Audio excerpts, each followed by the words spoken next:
মরহুম ফজলুল করিম রহমাতুল্লাহ আলাইহি ঘটনা সবাই জানি কি জানি না কতক্ষণ সম্পর্ক মালিকের সাথে তার সাথে যখন নাকি বিডিআর পাঠাইছে পুলিশ পাঠাইছে তারে অ্যারেস্ট করানোর জন্য তখন আল্লাহর ওলির কাছে গেলেন তখন আল্লাহর ওলি তাদেরকে মেহমানদারি করাইলেন করিয়া বললেন বাজান কেন আসছেন বলে হুজুর এই জরেন কাগজ নিয়ে আসছে আপনাকে অ্যারেস্ট করার জন্য এরপরে দেখে বলে তাহলে বাজান দেখি কাগজটা একটু খোলো তখন প্রশাসনের লোক যখন কাগজটা খুলছে কাগজটা খুলিয়া দেখে কোনো লেখা নাই সমস্ত কাগজটা সাদা হয়ে গেছে যেরকম সুবহানাল্লাহ মালিকের সাথে তার সাথে সম্পর্ক ছিল মালিক তারে হেফাজত করছে প্রশাসন চলিয়া গেছে এরপরে বলছে কেন আনো নাই বলে আমাদের পক্ষে সম্ভব নয় সেনাবাহিনী পাঠাইছে বলে যাও যাও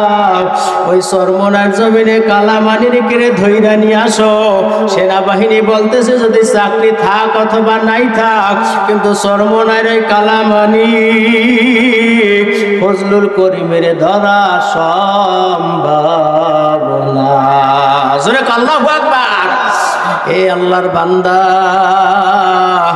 ওই আল্লাহর ওলির মুরিদ আল্লাহ আমাদেরকে বানাইছে কতক্ষণ ঠিক কিনা হ্যাঁ আমরা তো যেখানে যারা আসছি চরমনার মুরিদ সেরা পাবলিক কজন আইছে কতক্ষণ আর এই মাহফিলটাও ইনশাল্লাহ চরমনার সিলসিলায় হবে কতক্ষণ ঠিক কিনা আল্লাহ যতদিন আমাদেরকে বাঁচাইয়া রাখে আমরা যতদিন বাইসে থাকি চেষ্টা করবো এই কাজটা তরিকার কাজটা ধরিয়া রাখার জন্য এরপরে আল্লাহ যদি আমাদেরকে দুনিয়ার জমিন থেকে নিয়ে যায় আর যদি আল্লাহ তাআলা কবুল করিয়া ফেলায় হয়তো আমরা থাকবো না কিন্তু আবার এই বেহেশতের বাগান থাকবে কতক্ষণ ঠিক কিনা আজকে যাদের জন্যই মাহফিল করা হয় আজকে কিন্তু তারা কেউ নাই এই যে আমার বন্ধু আতাউল্লাহ জামিলি বইলে গেছে আমার বন্ধু এখন কথা বলবে আমার বন্ধু আপনাদের সন্তান আপনাদের ভাই তো ওদের জন্য দোয়া করবেন আমাদের জন্য দোয়া করবেন আল্লাহ যেন আমাদের সকলকে এক জান্নাতে থাকার মতো তৌফিক দান করে সকলে বলি আমিন কোনো মানুষ আছে পাহাড় পরিমাণ গুনাহ করার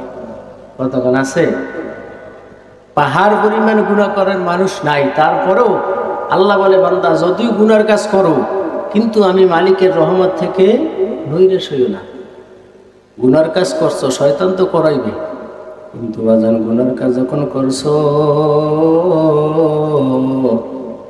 যখন কবরের কথা মনে আসছে মৃত্যুবরণ করা লাগবে যখন মনে আসিয়া গেছে যখন মনটা নরম হয়ে গেছে তখন একটু চোখের পানি ফেলাইয়া দেও আল্লাহ বলেন বান্দা তোর চোখের পানির কারণে তোর জাহান্নামের আগুনকে হারাম করে দেব যেরকম সুবহানাল্লাহ এজন্য জাহান্নামের আগুন বাজান দুনিয়ার কোনো পানি দিয়া নিবানো সম্ভব না যাইবে পৃথিবীর যত পানি আছে সমস্ত পানি যদি জাহান্নামের মধ্যেও ঢালিয়া দেয় জাহান্নাম কিন্তু বন্ধ করতে পারবে না কিন্তু একটা উপায় আছে কি উপায় বান্দার চোখের পানি কি পানি বান্দার চোখের পানি বান্দার মাহফিল শুনিয়া জান্নাত জাহান্নামের কথা শুনিয়া হাদিসের মধ্যে আছে ইবকু ইবকু ওয়া ইল্লাম তাবকু ফাতাবাকুম আল্লাহর নবী বলেন বান্দা কান্দো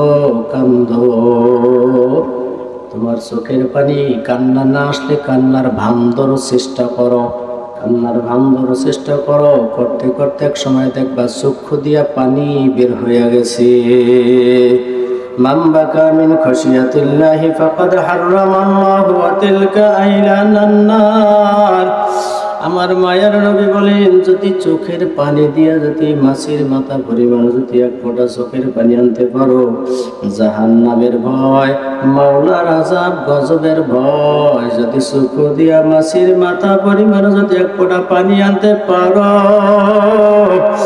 আমার মালিক তোমার জাহান্নামের আগুন হারাম করিয়া দিবে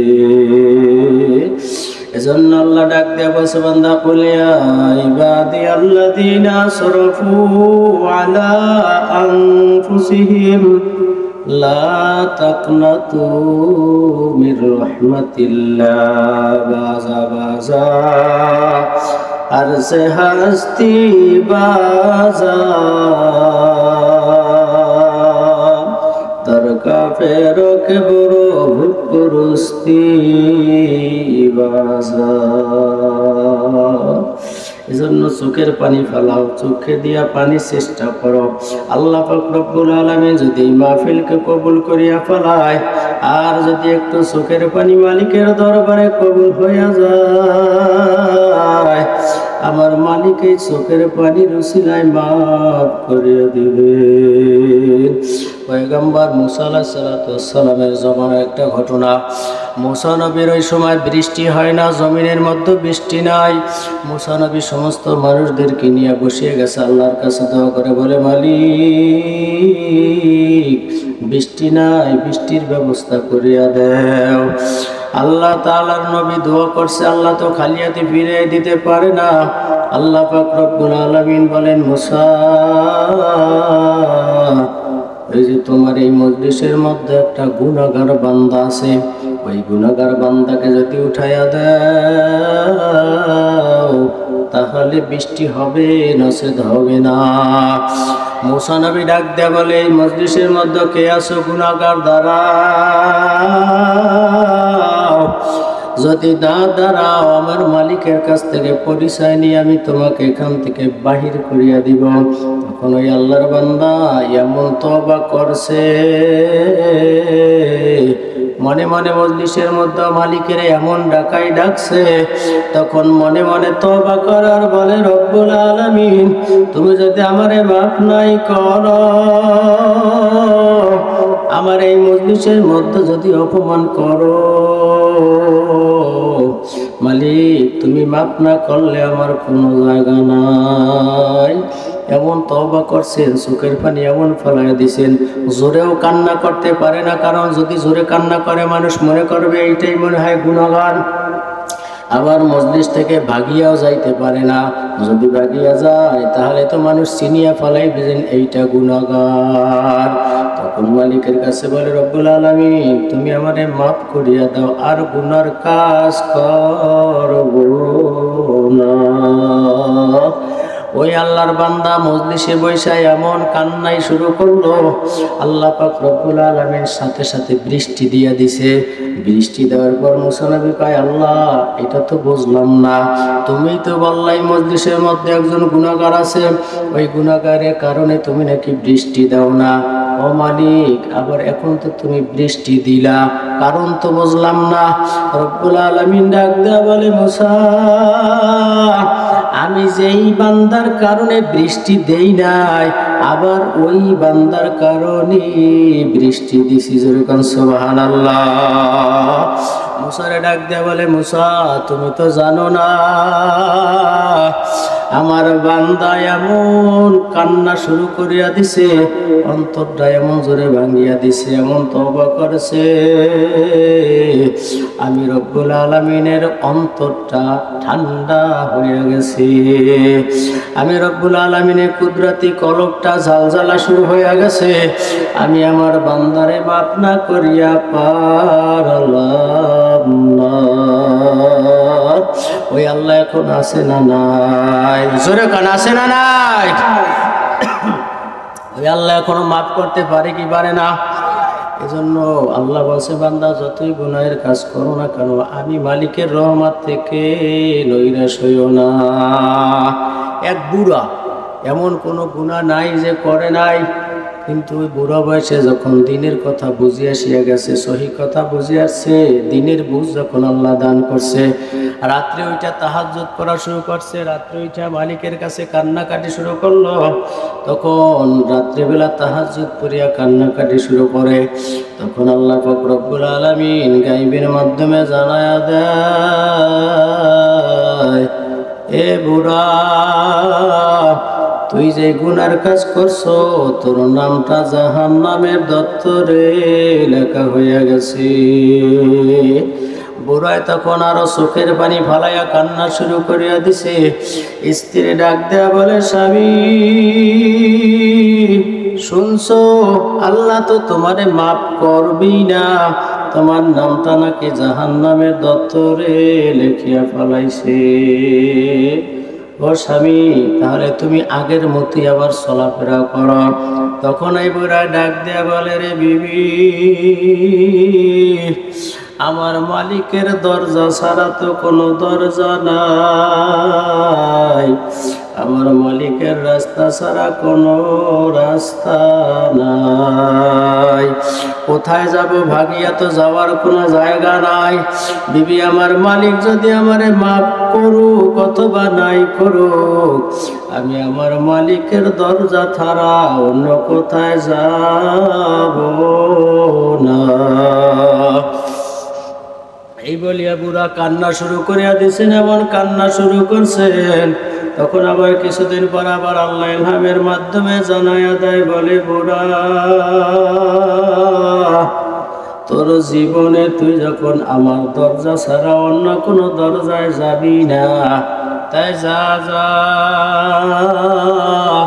এ বুড়া শোন, তোর জীবনের গুনাহ খাতাগুলা আমি আল্লাহ মাফ করে দিলাম।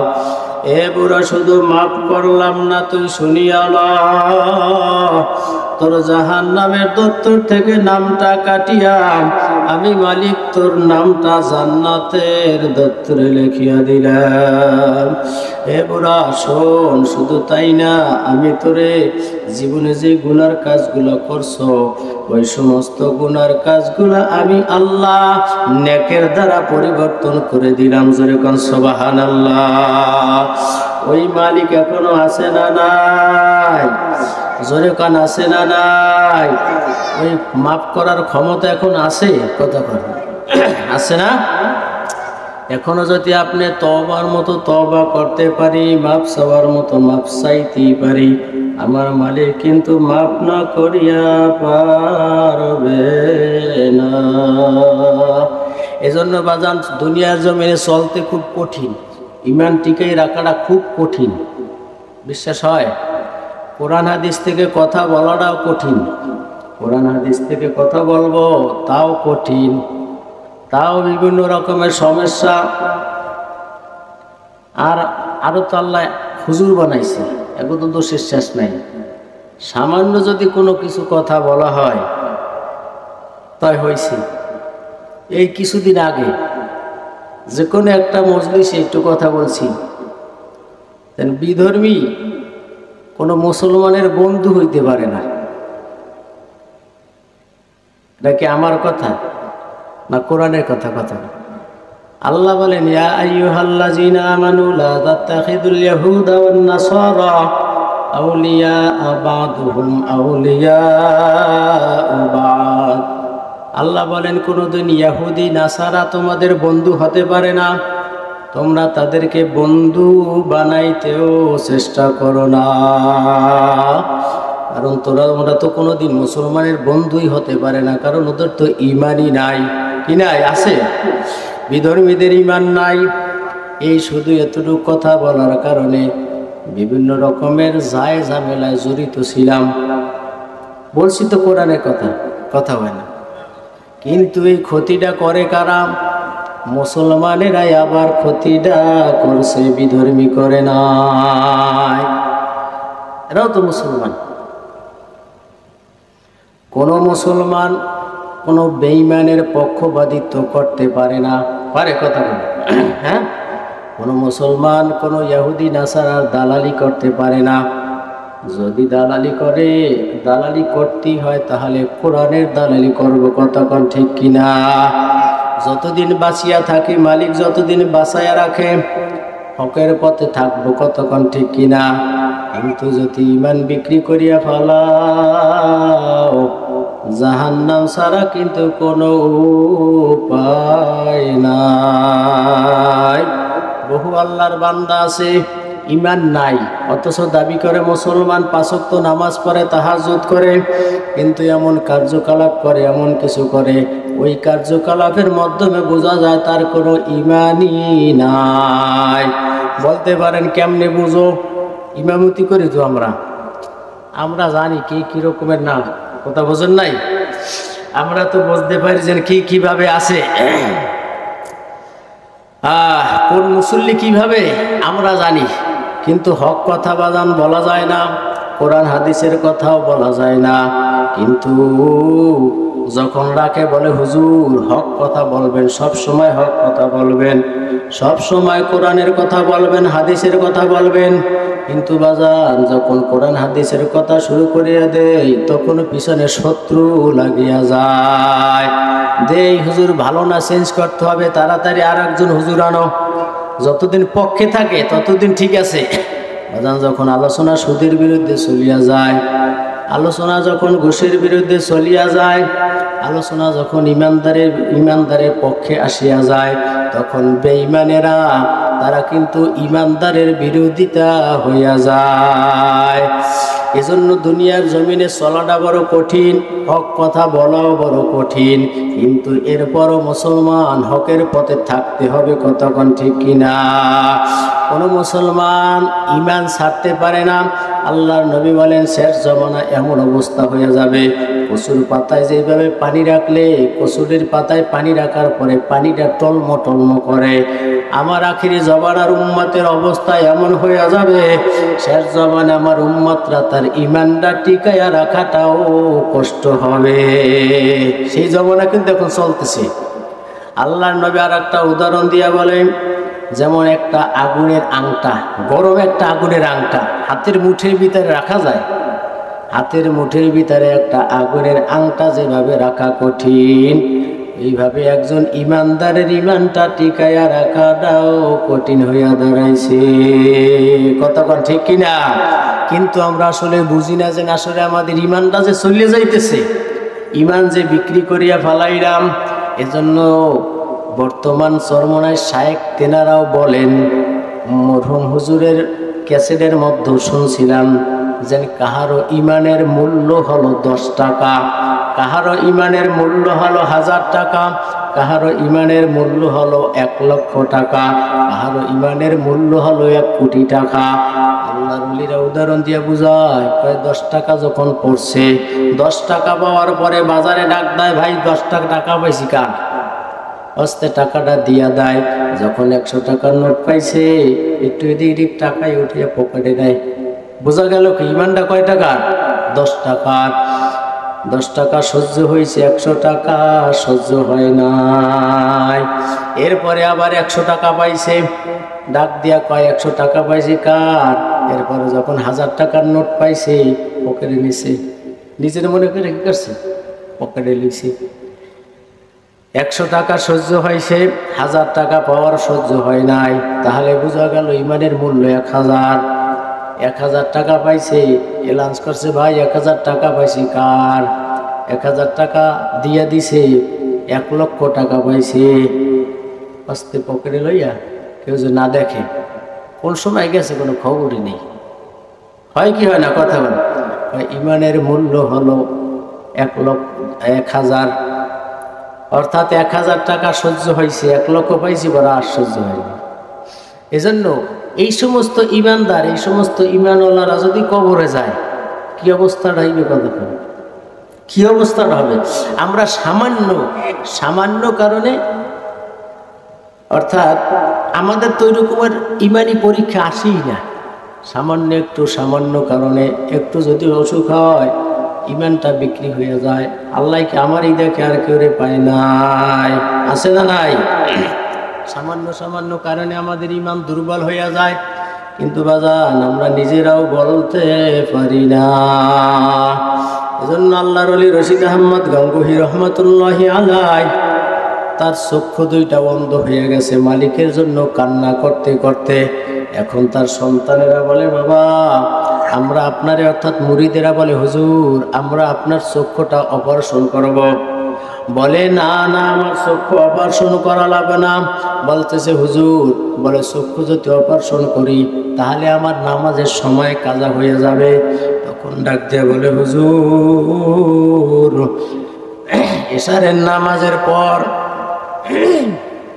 আমরা আপনার চক্ষু অপারেশন করব, ফজরের নামাজ আপনি পড়তে পারবেন।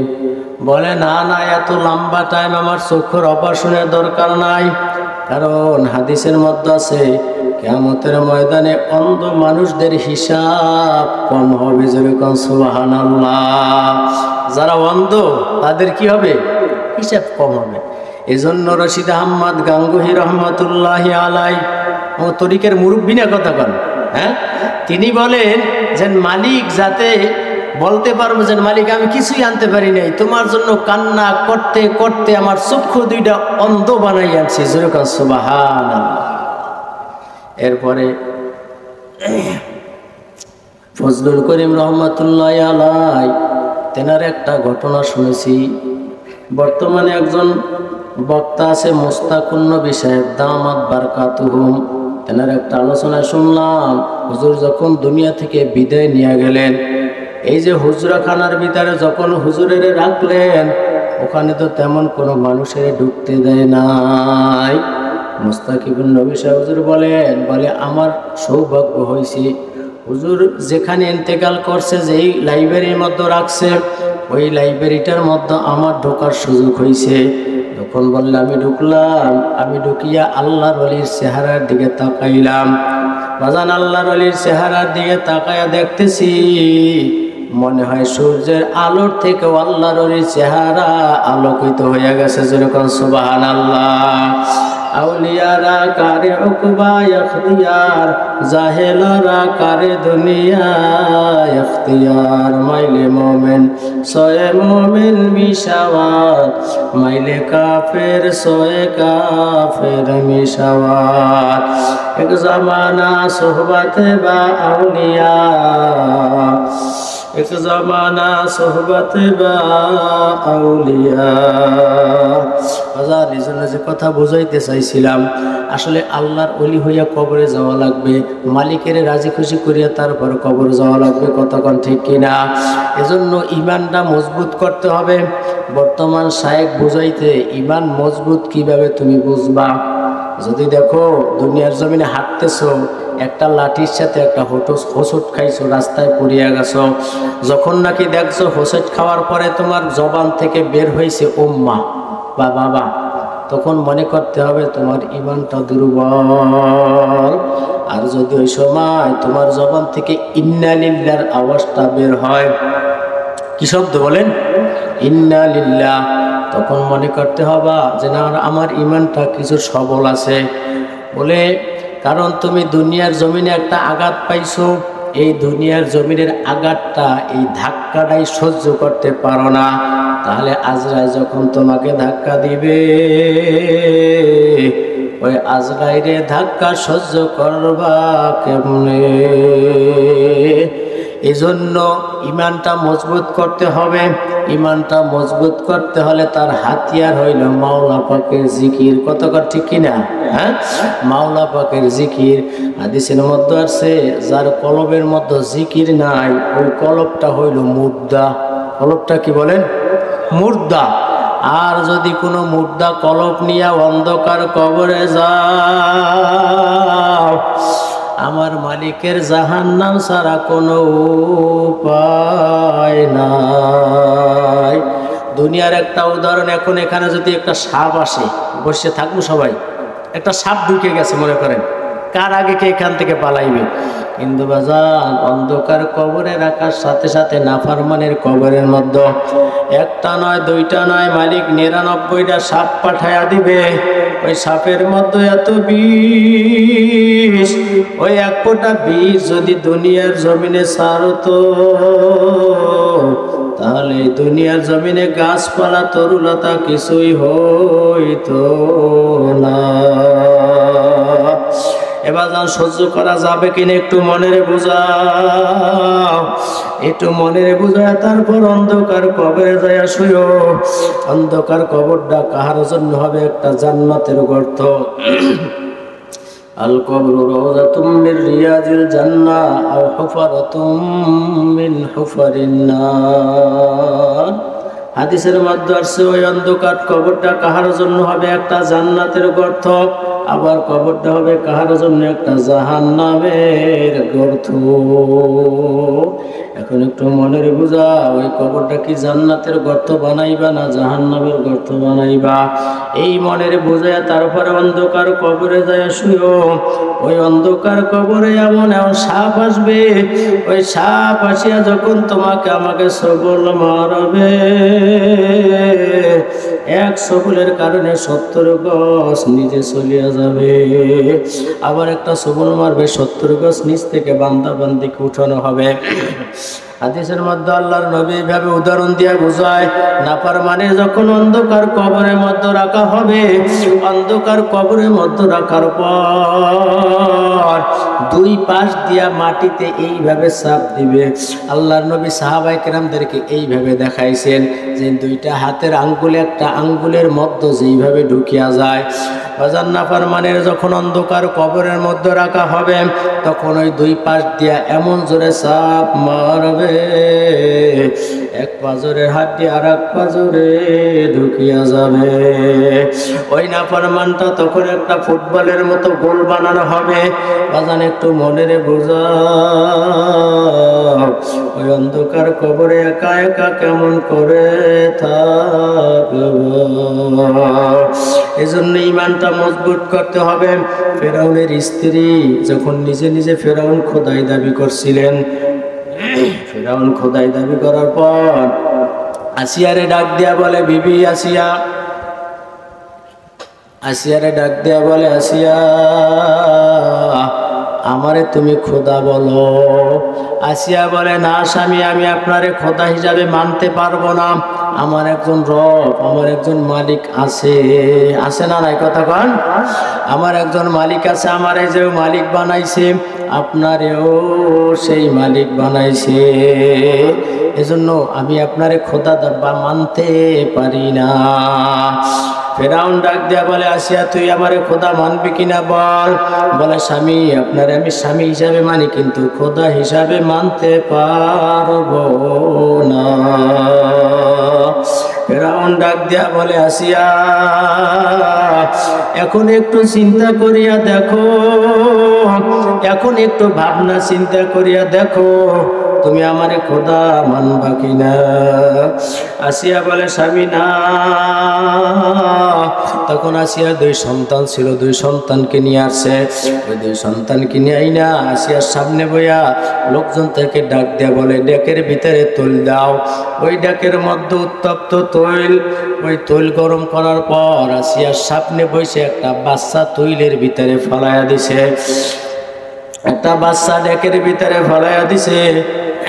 এরপরে আসিয়ারে ডাক দেয়া বলে, আসিয়া এখনো সময় আছে, আমারে খোদা হিসাবে মানো।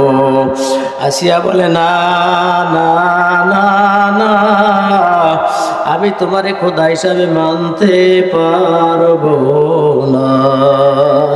আমারও জীবন যদি চলিয়া যায়, তারপরও কোনোদিন তোমারে খোদা হিসাবে মানবো না। আমার মালিক, আমার রব একজন আছে। জোরে কান আল্লাহু আকবার, আরো জোরে কান আল্লাহু আকবার। মালিক আছে না নাই কথা কান? আসিয়া যখন বললেন, না স্বামী, ওই যেই বাচ্চারা উত্তপ্ত তৈলের ভিতরে ফালাইছে, ওই বাচ্চাটায় ডাক দিয়া বলে, মা। আসিয়াও খবরদার মা, ফেরাউনের কথা শুনবা না। মা, আমি এই তৈলের ডেকের ভিতরে পড়ছি, না জানো আমি আমার মালিকের জান্নাতে চলে গেছি। জোরে কান সুবহানাল্লাহ। আসিয়াই ছোট সন্তান ডাক দেয়া বলে, মা, ফেরাউনের কথা শুনবা না। এরপরে আসিয়ার সামনে দ্বিতীয় সন্তানটা তত উত্তপ্ত তৈলের মধ্যে সারিয়া দিছে। ওই উত্তপ্ত তৈলের মধ্যে সারিয়া দেওয়ার সাথে সাথে ওই সন্তানগুলা কই মাছের মতো ভাজিয়া ভুনা ভুনা হয়ে গেছে। ঈমান কত মজবুত দেখেন না। ইন্নাল্লাহা আশতারা মিনাল মুমিনিনা আনফুসাহুম ওয়া আমওয়ালাহুম বিআন্না লাহুমুল জান্নাহ ইউকাতিলুনা ফি সাবিলিল্লাহ ফায়াকতুলুনা ওয়া ইউকতালুন ওয়াদান আলাইহি হাক্কান ফিত তাওরাতি ওয়াল ইনজিলি ওয়াল কুরআন ومن أوفى بعهده من الله فاستبشروا ببيعكم الذي بايعتم به وذلك هو الفوز العظيم إن الذين قالوا ربنا الله ثم استقاموا تتنزل عليهم الملائكة ألا تخافوا ولا تحزنوا وأبشروا بالجنة التي كنتم توعدون বাজার আসিয়ারে যখন সামনে বৈশা যখন সন্তানগুলা পালায়া দিছে তখন সন্তানগুলা ডাক দিয়া বলে মা ফেরাউনের কথা শুনবা না, এই তৈলের ভিতর আমরা ভালো আছি, আমরা জান্নাতে আছি। এরপরে আসিয়ারে আবার বলছে আসিয়া এখনো বুঝিয়ালাও। আসিয়া বলে না স্বামী, আমি তোমারে মানতে পারবো না। এরপরে দেখেন ফেরাউন এই তার স্ত্রী আসিয়ারে কত যন্ত্রণা দিছে, কত কষ্ট দিছে। ওই আসিয়ারে সমস্ত মানুষের মধ্যে তার স্বামী ফেরাউন উলঙ্গ কইরা ফলাইছে। জোরে কর নাউজুবিল্লাহ। এমনকি উলঙ্গ করিয়া লজ্জা স্থানে প্যারাক পর্যন্ত গাড়ছে। জোরে কর নাউজুবিল্লাহ। এরপরেও আসিয়া খোদা ফেরাউনের মানে নাই। ইমান কত মজবুত, মহিলা মানুষ দেখছেন, মহিলা মানুষ ইমান কত মজবুত। এই দুনিয়ার মধ্যে মৃত্যু যন্ত্রণা ছটফট করে। আল্লাহ পাক রব্বুল আলামিন জিব্রাইলকে পাঠাই দিয়েছে, জিব্রাইল যাও যাও যাও এই জান্নাতটা নিয়ে যাও, আসিয়া যে জান্নাতে যাবে ওই জান্নাতটা নিয়ে যাও। ওই আসমানের দরজাগুলো খুলিয়া দিছে। ওই আসিয়া মৃত্যুর যন্ত্রণায় কাতরাইতেছে আর জান্নাত ঘুরাইয়া ঘুরাইয়া দেখাইতেছে। জোরে কোন সুবহানাল্লাহ। ওই এদিকে ফেরাউন যত কষ্ট দেয়, যত যন্ত্রণা দেয়, আর আসিয়া ওই আসমানের দিকে তাকায় আছে। আর ফেরাউন ডাক দেয়া বলে আসিয়া এখনো সময় আছে, ফেরো ফেরো, আমারে খোদা হিসাবে মানো। ফেরাউনের ডাক দেয়া কয় আসিয়া কয় ফেরাউন তুই তো জানো না আমার মালিকের সাথে আমার সাথে কি সম্পর্ক হয়ে গেছে। তুই আমার এত কষ্ট দাও, কিন্তু আমার মালিক ওই আসমানে বৈশা আমি যেই মৃত্যুর পরে জান্নাতে যাব ওই জান্নাতটা আমারে ঘুরাইয়া ঘুরাইয়া দেখায়। বলে রে ফেরাউন তুই কি শাস্তি দাও? এই শাস্তি তো আমার মনেই আসে না, আমি জান্নাত দেখতেছি, মালিকের সাথে সম্পর্ক। জোরে কোন সুবহানাল্লাহ। এখন এর জন্য মালিকের সাথে সম্পর্ক করতে হবে। বান্দার সাথে যখন মালিকের সাথে সম্পর্ক হয়ে যায়, বান্দা যখন যা চায় মালিকে তাই দান করে। কতক্ষণ ঠিক কিনা? এই বাংলার জমিনে বড় বড় ওলামায়ে কেরাম যখন জেলখানায় চলিয়া গেছে, মরহুম ফজলুল করিম রহমাতুল্লাহ আলাইহি ঘটনা সবাই জানি কি জানি না? কতক্ষণ সম্পর্ক মালিকের সাথে, তার সাথে যখন নাকি বিডিআর পাঠাইছে, পুলিশ পাঠাইছে তারে অ্যারেস্ট করানোর জন্য, তখন আল্লাহর ওলির কাছে গেলেন। তখন আল্লাহর ওলি তাদেরকে মেহমানদারি করাইলেন। করিয়া বললেন বাজান কেন আসছেন? বলে হুজুর এই যে অরেন কাগজ নিয়ে আসছে আপনাকে অ্যারেস্ট করার জন্য। এরপরে দেখে বলে তাহলে বাজান দেখি কাগজটা একটু খোলো। তখন প্রশাসনের লোক যখন কাগজটা খুলছে, কাগজটা খুলিয়া দেখে কোনো লেখা নাই, সমস্ত কাগজটা সাদা হয়ে গেছে। যেরকম সুবহানাল্লাহ। মালিকের সাথে তার সাথে সম্পর্ক ছিল, মালিক তারে হেফাজত করছে, প্রশাসন চলিয়া গেছে। এরপরে বলছে কেন আনো নাই? বলে আমাদের পক্ষে সম্ভব নয়, সেনাবাহিনী পাঠাইছে। বলে যাও যাও ওই চরমনার জমিনে কালামানির কেড়ে ধইরা নিয়ে আসো। সেনাবাহিনী বলতেছে যদি চাকরি থাক অথবা নাই থাক, কিন্তু চরমনার ওই কালামানি ফজলুল করিমের ধরা সম্ভব না। জোরে আল্লাহু আকবার। এই আল্লাহর বান্দা ওই আল্লাহর ওলির মুরিদ আল্লাহ আমাদেরকে বানাইছে, কতক্ষণ ঠিক কিনা? হ্যাঁ, আমরা তো যেখানে যারা আসছি সরমনের মুরিদ সেরা পাবলিক কজন আইছে, কতক্ষণ না? আর এই মাহফিলটাও ইনশাল্লাহ সরমনের সিলসিলায় হবে, কতক্ষণ ঠিক কিনা? আল্লাহ যতদিন আমাদেরকে বাঁচাইয়া রাখে, আমরা যতদিন বাইসে থাকি চেষ্টা করবো এই কাজটা, তরিকার কাজটা ধরিয়া রাখার জন্য। এরপরে আল্লাহ যদি আমাদেরকে দুনিয়ার জমিন থেকে নিয়ে যায়, আর যদি আল্লাহ তাআলা কবুল করিয়া ফেলায়, হয়তো আমরা থাকবো না, কিন্তু আবার এই বেহেশতের বাগান থাকবে, কতক্ষণ ঠিক কিনা? আজকে যাদের জন্য এই মাহফিল করা হয়, আজকে কিন্তু তারা কেউ নাই। এই যে আমার বন্ধু আতাউল্লাহ জামিলি বইলে গেছে চানমিয়া শরীফ, আমরা সবাই চিনি। আমার মনে হয় এত ছোটবেলা তার বাসায় গিয়া এত দুষ্টমি করতাম, মানে দাদা দাদা বইলে এমন ডাকতাম। এই প্রতি বছর মাহফিলে আসতো, কত হাসি তামাশা করতো, কিন্তু যখন শুনলাম আল্লাহর বান্দা দুনিয়ার জমিনে নাই, গেল বছর আসছে, আসছে কি আসে নাই দেখেন নাই? গেল বছর আসছে, কিন্তু আল্লাহর বান্দা এবছর দুনিয়ার জমিনে নাই। আবার হতে পারে আগামী বছর আমিও নাও থাকতে পারি, আবার এর মধ্য থেকে আরেকজনকেও হারাইয়ে ফেলতে পারি। তবে জানি এই মাহফিলটার উদ্দেশ্য হলো দুনিয়ার মধ্য থেকে যারা বিদায় নিয়ে গেছে তাদের রুহের মাগফিরাতের জন্য দোয়া। এখন অনেকেই মনে করতে পারে এ শুধু মজিদ ফইরের নামই কয়, এর নামই তো করে, আমাকেও কি লাভ? আরে না না, যদি এইটা কেউ ধারণা করেন সেটা হবে ভুল। কারণ এখানে যখন হুজুর দোয়া করে, এলাকাবাসীর জন্য দোয়া হয় কি হয় না? কতক্ষণ সবার জন্য দোয়া হয়, সমস্ত কবরবাসীর জন্য দোয়া হয়। আর কিয়ামত পর্যন্ত যেন আল্লাহ তাআলা মাহফিলকে কবুল করে, বলেন আমিন। এখানে আমরা যারা আসছি, একজন আল্লাহর বান্দা, একজন আল্লাহর ওলি এখানে থাকতে পারে, কতক্ষণ ঠিক কিনা? একজন আল্লাহর ওলি যেই রাস্তা দিয়ে হাঁটে, যেই কবরস্থানের কিনারা দিয়ে হাঁটে, ওই কবরস্থানের কবর আযাব 41 দিনের জন্য মাফ হইয়া যায়। এই দেখেন এই রাস্তা দিয়া ওলামায়ে কেরাম হাঁটে, মাদ্রাসার তলবেরা হাঁটে, কোন আল্লাহর বান্দার দোয়া কবুল হয়ে যায়, কার কারণে আল্লাহ কারে মাফ করে বলাও যায় না। এজন্য আমরা এই মন্তব্য না করি, হিংসারিয়া না করি। হ্যাঁ, হিংসা হলো পতনের মূল, হিংসা হলো কি বলেন? পতনের মূল। এজন্য বাজান, যদি কারো অন্তরের মধ্যে হিংসা থাকে, এক জাররা পরিমাণ যদি হিংসা থাকে, ওই এক জাররা পরিমাণ হিংসায় ওই সমস্ত মানুষটা জ্বালাইয়া পড়াইয়া ছাই করিয়া দেয়। যেমন একটা আগুনের এই যে ম্যাচ আছে, একটা ম্যাচের কাঠি, ওই ম্যাচের কাঠি দিয়ে যদি আপনি আগুন ধরাইয়া দেন, আপনি চাইলে আমাদের পুরো দেশটা একটা কাঠি দিয়ে জ্বালাইয়া দেওয়া যায়, কতক্ষণ ঠিক কিনা? কিন্তু সামান্য একটা কাঠি, কিন্তু এই কাঠির কত পাওয়ার।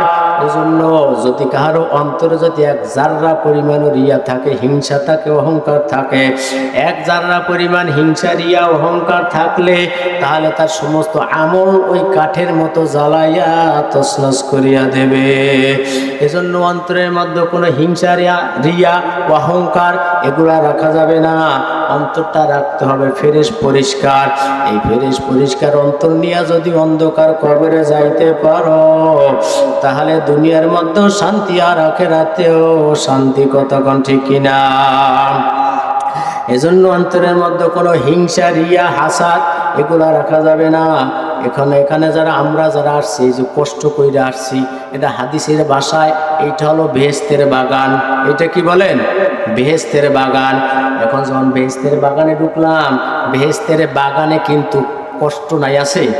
এখানে তো কষ্ট, কারণ চতুর্পাশে কনকনে ঠান্ডা শীত পড়ে, নিচ থেকেও শীত, উপর থেকেও শীত, পাশ থেকেও ঠান্ডা আসে, কিন্তু তারপরও আমরা এখানে বসিয়া আছি কার জন্য? কতক্ষণ? আল্লাহর জন্য। এই যে কোরবানি করলাম, ত্যাগ করলাম, কার জন্য বলেন? ইন্না সলাতা তানহা আনিল ফাহশাই ওয়াল মুনকার, নামাজ সমস্ত ফাহেসা, খারাপ কাজ থেকে মানুষদেরকে বিরত রাখে। নামাজ সমস্ত খারাপ কাজ থেকে মানুষকে বিরত রাখে। এজন্য অনেকে বলতে পারেন কই নামাজও পড়ে খারাপ কাজও করে, কিন্তু এক সময় দেখবেন পড়তে পড়তে বান্দার মধ্যে এমন একটা পরিবর্তন আইসা যাবে, তখন এই বান্দা আল্লাহর ওলি হইয়া কবরে যাবে। কতক্ষণ ঠিক কিনা? ইন্না সলাতি ওয়া নুসুকি ওয়া মাহইয়ায়া ওয়া মামাতি লিল্লাহি রাব্বিল আলামিন। আমার নামাজ, আমার রোজা, আমার হজ, আমার যাকাত, আমার সব কিছু মালিকের জন্য। কার জন্য? কতক্ষণ? সব কিছু আল্লাহর জন্য। নামাজ হবে আল্লাহর জন্য, রোজা হবে আল্লাহর জন্য, হজ আল্লাহর জন্য, যাকাত আল্লাহর জন্য। এখানে আরসি তাও কার জন্য? কতক্ষণ? তাও আরসি আল্লাহর জন্য। এখন বলতে পারেন তো যেহেতু জান্নাতের বাগান, এখন এই জান্নাতের বাগানে তো কষ্ট নাই, এখানে তো ঠান্ডা আসে, জান্নাতে তো ঠান্ডাও নাই। তবে বাজান এই ঠান্ডার তুলনায় এই ঠান্ডার জন্য আল্লাহ তোমার আমার জন্য রাখছে জান্নাত। কতক্ষণ ঠিক কিনা? এখন বলতে পারেন বেহেশতের বাগানে তো সুন্দর সুন্দর ফল আসবে, এখানে তো কোনো ফল নাই। হ্যাঁ, এখানে ফল আছে, আছে না নাই? হ্যাঁ, এখানে কিন্তু ফল আছে, তবে যারা স্বাদ ভোগ করছে তারা মজা বুঝবে।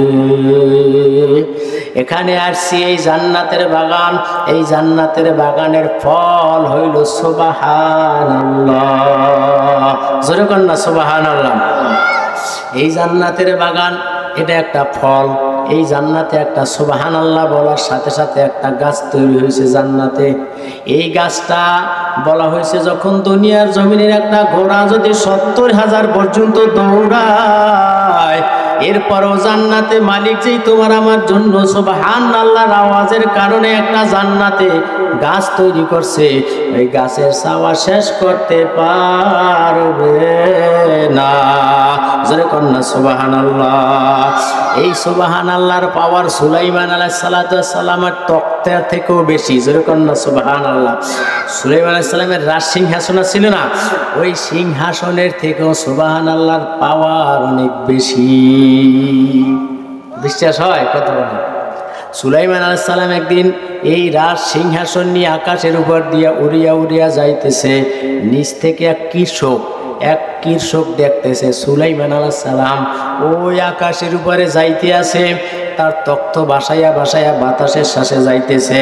তখন এই অবস্থা দেখার পর ওই আল্লাহর বান্দা নিচ থেকে বলছে সুবহানাল্লাহ। ওই আওয়াজটা বাতাসে গিয়া সুলাইমান আলাইহিস সালামের কানে পৌঁছাইয়া দিছে। যখন সুলাইমান আলাইহিস সালামের কানে পৌঁছলো, পৌঁছার সাথে সাথে সুলাইমান আলাইহিস সালাম ওখানেই তার রাজ সিংহাসন নিয়ে নামিয়া গেছেন। তখন ওই কৃষক ভয় পাইয়া গেলেন, সুলাইমান নবী যাইতেছে, আমি কিছুই তো বলি নাই, সুলাইমান নবী আবার এখন এখান থেকে নামতে আছে কেন? আমি তো কোনো অন্যায় করি নাই, কোনো অপরাধ করি নাই, আমি তো কিছুই করি নাই। তখন সুলাইমান নবী বুঝতে পারছে, বলে আল্লাহর বান্দা ভয় পাইও না, কোনো টেনশন নাই, আমি তোমার একটা সুসংবাদ জানার জন্য আমি এখানে নামছি। বলে হুজুর কি সুসংবাদ? বলে আল্লাহর বান্দা এই যে দেখো আমি সুলাইমানের রাজ সিংহাসন, এই যে সুলাইমান আলাইহিস সালামের যে একটা সিংহাসন আসলে 300 থেকে 350 মন্ত্রী নিয়া এরপরে তিনি ওই তার সিংহাসন নিয়ে বাতাসের উপরে উঠতেন। কিন্তু সুলাইমান আলাইহিস সালামের 300 350 মন্ত্রী যদি ধরে, তাহলে ওই তখ্তটা কত বড় হইতে পারে বলেন? অনেক বিশাল বড় এরিয়া নিয়ে না, কিন্তু এটা আবার বাতাসে উড়াইতো। বলতেছে আল্লাহর বান্দা সুসংবাদটা হলো, তুমি যখন দেখছো আমি সুলাইমান এই তখ্ত নিয়া, বিশাল তখ্ত নিয়া যখন বাতাসের উপর দিয়া উড়িয়া উড়িয়া যাইতেছি, তুমি যখন দেখছো, দেখা যখন মালিকের কুদরতের কথা মনে হয়ে গেছে, মালিকের কুদরতের কথা মনে করছো, কুদরতের কথা মনে করিয়া যখন একবার সুবহানাল্লাহ বলছো, এই একবার সুবহানাল্লাহ বলার কারণে জানাই সুবহানাল্লাহর কত দাম। এই যে আমার সিংহাসনটা দেখো, এই সিংহাসনের থেকেও তোমার একবার সুবহানাল্লাহর মূল্য অনেক বেশি। জোরে কন্যা সুবহানাল্লাহ। এজন্য বাজান এখানে আমরা এই সুবহানাল্লাহর ফল বক্ষণ করার জন্য বসছি। এখানের ফল হলো সুবহানাল্লাহ, আলহামদুলিল্লাহ, আল্লাহু আকবার। কতক্ষণ ঠিক কিনা? এজন্য আমাদের কলবটা মুর্দা হয়ে গেছে, এই মুর্দা কলবটা জিন্দা করতে হবে মাওলা পাকের জিকির দিয়া। কি দিয়া বলেন? মাওলা পাকের জিকির। যার অন্তরে যত জিকির বেশি হবে তার কলবটা তত মজবুত হবে। আজরাইল আলাইহিস সালাম যখন আসবে ওই আল্লাহর বান্দার কালিমার তালকিন দেওয়া লাগবে না, ওই আল্লাহর বান্দার জবান থেকে অটোমেটিক চালু হয়ে যাবে লা ইলাহা ইল্লাল্লাহু মুহাম্মাদুর রাসূলুল্লাহ, অটোমেটিক চালু হয়ে যাবে। কতক্ষণ ঠিক না? এরকম বহু প্রমাণ আছে। মৃত্যুর 3 দিন 4 দিন পর্যন্ত বেহুশ, কোনো খবর নাই। কিন্তু আল্লাহর বান্দা যখন মৃত্যু হবে এই সময় খাবারও নাই, চক্ষু মেলিয়া তাকায় না, কোনো রকমের একটু শ্বাস নিঃশ্বাস প্রশ্বাস ছাড়তেছে। কিন্তু আল্লাহর বান্দা মৃত্যুর আগে কালিমা পয়রা মৃত্যুবরণ করছে। এটার নাম হলো ইমানদার। কতক্ষণ ঠিক না?